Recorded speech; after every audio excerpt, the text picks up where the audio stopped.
뭐든 흘러간 것은 아름다울 수 있습니다. 1950년 한국전쟁, 1961년 5.16 쿠데타가 있었습니다. 50년과 61년 그 사이 10년 남짓, 절망에서 희망을 꽃피우는 여러 분야의 예술인들이 모여드는 사랑방 명동의 시절로 함께 들어가 보겠습니다. 1950년대에 사회적 갈등과 격동의 시대에 참을 수 없는 삶의 무게를 견디지 못한 사람들, 특히 문인들과 다양한 예술가들이 모여 그 고통을 서로 나누거나 아니면 더 부각시키기 위해 모여들었던 곳이 명동이었습니다.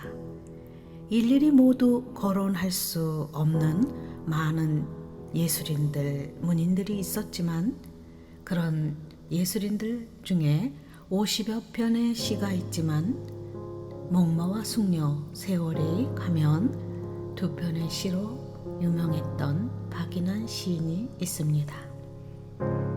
잘생긴 인물과 술 마실 때까지도 어느 순간 어느 자리에서도 흐트러짐 없는 멋지게 차려입은 댄디보이 박인환 시인. 삶이 여유가 없는 때에는 문화도 예술도 무용지물일 수 있습니다. 먹고 살기 바쁜 사람들이 예술을 무슨 필요로 여기겠습니까? 그럼에도 예술이 아니면 인간의 존재의 의미를 가질 수 없다는 예술가들이 많이 모여들었던 명동은 전체가 하나의 작업실이라 해도 과언이 아니었습니다. 명동의 예술의 이름으로 하나둘씩 모여들어 술을 마시고 토론하고 그러다 보면 서로 친구가 되고 또 서로 자극도 받고 영감도 주고받았던 곳이 명동이었습니다. 예술의 끼가 꿈틀거려 견딜 수 없었던 가난한 예술인들, 화가들이 모여들어서 꿈을 펼치기도 하던 그런 곳들이 세계에 많이 있지만 파리의 몽마르트 언덕, 뉴욕의 빌리지는 예술인들이 기거하며 활동하던 장소가 잘 보존되어 있기에 관광지로 전 세계인들이 찾는 노스텔지아로 보존되어 있습니다. 아쉽게도 명동은 어느 곳 한 곳도 보존되어 있지 않는 안타까움이 있습니다. 자, 그럼 1950년대의 명동의 다방들을 방문해 볼까요? 청도다방. 그 앞에 서라볼 다방은 무소유자로 아내도 없고 자녀도 없고, 그래서 조계사 행랑에 기거하시던 공초 오상순 선생의 아지트였습니다. 여러 문인들이 공초 오상순 선생을 본인들 집으로 모셔가서 잠자리와 음식을 대접했는데 그 중에 구상 선생님께서 제일 많이 모시고 갔다는군요. 아까운 나이, 무시로 담배를 피고 술을 마시고, 그래서 공초 오상순 선생 아까운 나이 63세에 별세하셨습니다. 박정희 전 대통령의 배려로 북악산 자락에 묻히셨습니다. 갈채다방. 문인들이 가장 많이 모여서 원고 청탁과 일감을 찾는 이들로 종일 북적거렸답니다. 상상이 되시죠? 가만히 보면 모든 다방 이름도 예술입니다. 모나리자 다방, 6.25 전쟁이 끝나기도 전인 1951년에 개업을 하는 배짱도 있네요. 주인장 여사, 사업수단의 배짱과 센스가 대단하십니다. 그러나 결국 오래 버티지는 못했다는 이야기가 있습니다. 동방살롱. 문인들뿐만 아니고 음악인, 연극인, 미술, 다양한 문화 예술인들로 항상 활기찼었지만 그럼에도 불구하고 1958년 경제적 어려움을 견디지 못하고 폐업했답니다. 문예 살롱, 구상 김동리, 서정주 시인 등 문단의 거물급들이 활동하던 곳이라 나이 어린 젊은 문인들은 얼씬하기도 어려웠던 장소였답니다. 이 외에도 한성, 포엠 등이 있었습니다. 그 당시 다방이나 주점들은 예술가들의 연락 사무실이었고 창작의 영감을 공유하는 원천이자 사랑방이었습니다.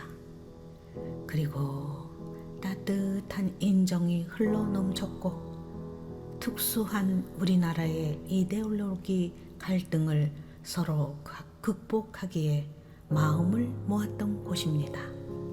그리고 어쩌면 이 시간에 큰 주제일 수도 있는 은성주점이 있었습니다. 은성은 우리나라의 최고의 국민 배우 최불암 선생님 모친이신 이명숙 여사께서 운영하셨던 곳입니다.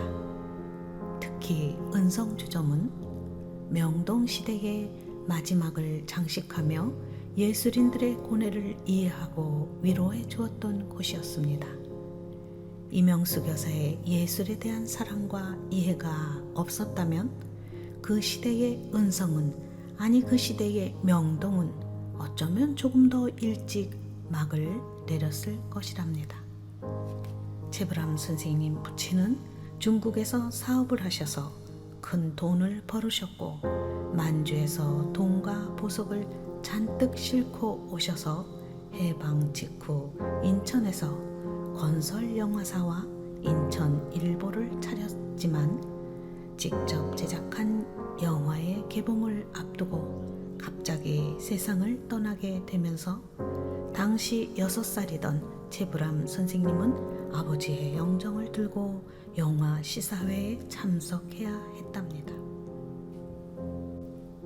그 후 이명숙 여사는 명동에서 은성주점을 오픈하였음은 신문사와 영화 제작사까지 운영하였던 남편과 같은 예술을 사랑하는 이들을 만나고 가까이 하고 싶으셨던 까닭은 아니었을까요? 과연 그곳은 금방 당대 문화인들의 사랑방이 되었답니다. 은성을 드나들던 문인들 중에 명동 백작이라 불리던 부잣집 아들 소설가 이봉구 선생과 작은 서점을 운영하며 시를 쓰며 낭만을 달래던 박인환 선생, 가난했지만 많이 사랑을 받으시던 김수영 시인들이 모여들어 명동의 낭만의 불을 밝히며 많은 일화를 만들어 내었습니다. 현재 유네스코 회관 근처의 은성주점터에는 표지석이 설치되어 있습니다. 은성이 왕왕하던 시절 최불암 선생님은 문화인들 사이에 끼기는 어렸지만 그럼에도 최불암 선생님에게 예술을 알려주기에는 틀림이 없었을 것입니다.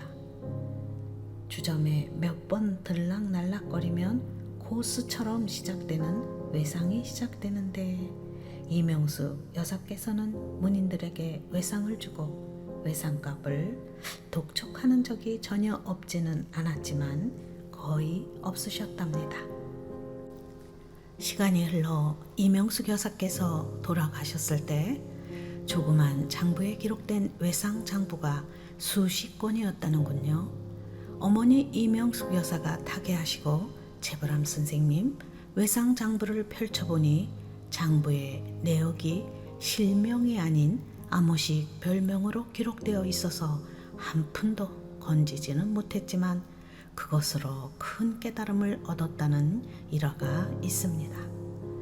외상 장부에 이름을 쓰기는 했어도 실명을 피하여 예술인들의 자존심에 상처를 입히지 않으시려는 마음쓰심이었을까요? 예술인보다 한 수 위에 넓은 마음의 여인 이명숙 여사가 그립습니다. 최불암 선생님은 그때 있었던 박인환 시인을 비롯하여 많은 문인을 만나게 되면서 예술인으로 입문하는 계기가 되지 않았을까 생각됩니다. 이명숙 여사는 얼마나 예술인들을 위하셨는지 모든 면에서 일일이 챙겨주셨답니다. 이를테면 명동백작이라 불리던 이봉구 선생이 건강이 좋지 않아 명동에 못 나오시자 선생님 댁이 굉장히 멀었는데도 불구하고 먹을 것을 싸서 그 무거운 것을 들고 직접 찾아가기도 하셨다는 일화도 있습니다. 그래서 이명수 교사가 소천에 쓸 그때는 비록 주점 여사장이시지만 신문에 대서특필이 되었을 정도였답니다. 이명수 교사가 돌아가신 것은 안타까움의 차원을 넘어 낭만의 명동의 시대가 막을 내리는 순간이었으며 더 나아가 문화예술계의 커다란 손실이었기 때문입니다. 최불암 선생님 같은 큰 배우가 나온 것도 이러한 모친의 영향이 깔려 있을 것 같습니다. 우리도 삶을 마친 후 신문까지는 아니어도 기감의 스토리가 자선만대까지 전해지는 비하인드 스토리가 있었으면 좋겠습니다. 모든 비즈니스에는 이익의 목적이 있습니다. 이익에만 빠르게 회전하는 야박한 이 시대에 이명수 교사의 암호 외상장부 처리 같은 넉넉함이 지금도 있다면 과연 천지짓일까요? 죽을 상황이 아니라면 손해볼 줄도 아는 넉넉함으로 살아보면 어떨까 생각해 봅니다. 우리는 알고 있습니다.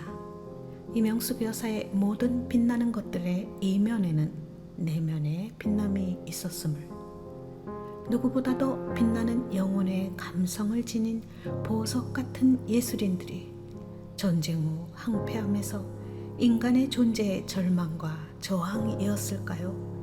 그들은 술을 마시고 또 마셔댔습니다.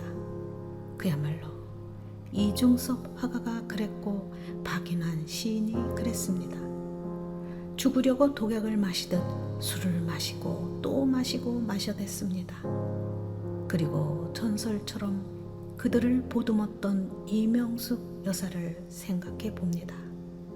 과연 그렇습니다. 전쟁의 폐허 위에는 희망이 없는 걸까요? 그 훌륭한 예술인들에게 복음이 전해지고 그리스도인들이 되었었다면 술과 담배가 아닌 복음의 능력으로 그 무거운 시간들을 이겨내지 않았을까요? 복음이 없는 시대, 복음 없는 인생에는 답이 없습니다. 술로 담배 연기도 해결해 주지 못하고 오히려 그로 인해 더 깊은 나락과 고뇌와 고통뿐인 세월을 보냈던 그들이 너무도 안타깝고 아깝습니다. 우리가 열렬하게 갈망하는 가운데 아픈 인생들이지만 감사하며 일생을 보낼 수 있음의 정답은 주 안에서의 삶뿐임이 고백되어집니다. 그래서 우리는 지금도 사도행전 29장의 저자가 되어야 한다고 생각합니다. 서점을 운영하며 가난하였지만 돈만 생기면 멋지게 차려입었던 댄디보이 박인환 시인 보고 싶습니다. 책이 물에 젖을까봐, 손때가 묻을까봐 셀로판지에 책을 잘 싸서 갖고 다녔다는 예민한 보석처럼 빛나는 감성의 청년 박인환 시인. 어느 날 술을 퍼마시고 집에 돌아와 답답하다, 답답해, 답답하다. 무엇을 탄식했을까요? 31살 나이에 세상을 떠났습니다. 박인환 시인이 명동 한 주점에서 즉석에서 시를 썼다는 그 장소가 은성입니다.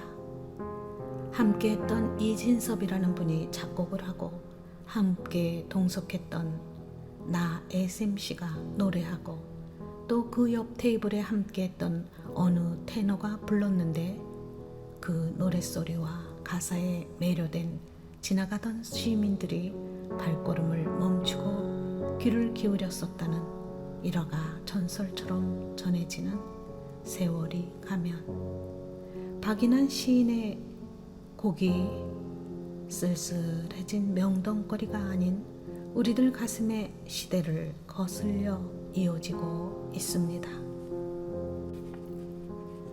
세월이 가면 박인환, 지금 그 사람의 이름은 잊었지만 그의 눈동자 입술은 내 가슴에 있어. 바람이 불고 비가 올 때도 나는 저 유리창 밖 가로등 그늘의 밤을 잊지 못하지. 사랑은 가고 과거는 남는 것. 여름날의 호숫가, 가을의 공원. 그 벤치 위에 나뭇잎은 떨어지고 나뭇잎은 흙이 되고 나뭇잎에 덮여서 우리들의 사랑이 사라진다 해도 지금 그 사람 이름은 잊었지만 그의 눈동자 입술은 내 가슴에 있어. 내 서늘한 가슴에 있건만.